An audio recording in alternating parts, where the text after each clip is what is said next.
Hey guys, today's talk is about the opposite of what you always hear about when we mention your ceiling, right? Like, what's your potential? Play to your best potential all the time, right? So play to that ceiling, try to raise that ceiling and get better. I'm going to talk about your floor.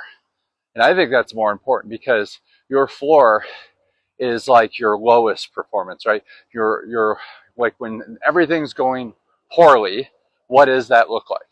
And if you can raise your floor, then your overall game is going to improve because no matter what version of you shows up, you're always going to play pretty good tennis, right? So what I look at it as, I'm looking at, when I don't feel good on the court, I recently have noticed, wow, it's not as bad as it used to be.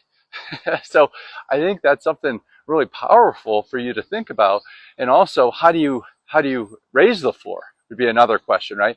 And what I think would be good is to play when you're tired. Get a workout in before you play. Um, when you're having a long day and you don't feel like playing, that's the best time to. You don't always want to be physically and mentally your best to play because that's not always going to be the case when you have to play a big match, a big tournament, right?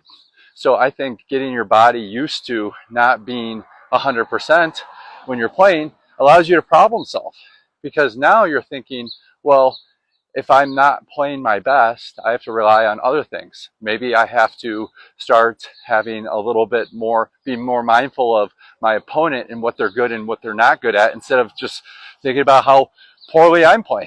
You have to get over it. So I think having not a consistent time of playing at your floor, but occasional time of playing at your floor will allow you to get better by thinking about how you can improve other aspects of your game or how you can get the most out of yourself when you're not playing your best. Okay?